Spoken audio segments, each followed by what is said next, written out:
People ask me all the time, with everything that's happened in Washington, D.C. over the past few years, why hasn't the D.C. market slowed down more? It's a great question, because yes, there have absolutely been changes in the federal workforce, and those changes have affected a lot of people and families across our region. But here's what I think people outside of D.C. sometimes miss. The federal government is the anchor. It's the reason this entire region exists the way it does. Without it, none of the rest of it happens. But an anchor doesn't work alone. It holds everything in place. Around it, an entire economy grew. Government contractors, law firms, cybersecurity companies, technology firms, defense companies, trade associations, think tanks, universities, research organizations, international nonprofits, embassies, consulting firms, the list goes on. There are hundreds of thousands of people whose work is connected to Washington, even if they don't technically work for the federal government. This city isn't just where government happens. It's where business, policy, technology, diplomacy, and global organizations all intersect. That intersection only exists because the federal government is here first. That's one of the reasons this market has historically been so resilient. But that's only part of the story.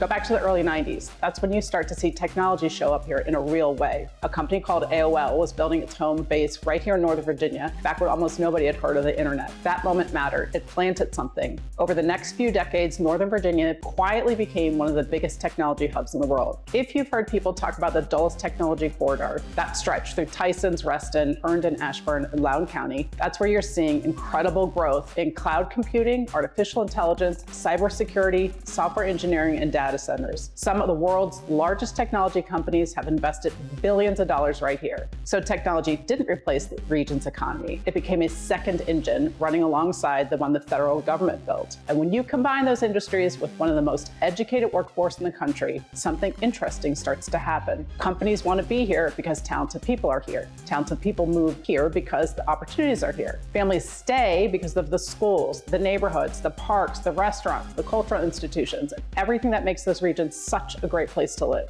It becomes a cycle that keeps reinforcing itself. On top of that, we're incredibly connected. 3 major airports, 2 of them international, easy access to cities all over the country, and direct flights around the world. For global companies and professionals, that matters. So when people ask me why the DC housing market has remained so resilient, my answer is that it starts with the federal government. That's the foundation. But over decades, other industries built themselves up around that foundation, and now the region stands on more than one pillar. As someone who was born and raised here, I've had the opportunity to watch this area evolve over the years. And it's one of the reasons I genuinely love helping people buy and sell homes here, because you're not just investing in a house, you're investing in one of the most stable, dynamic, and opportunity-rich regions in the country. If you're thinking about buying, selling, investing, or simply have questions about what's happening in the DC market, I'd love to help. Reach out anytime. I always have time for you.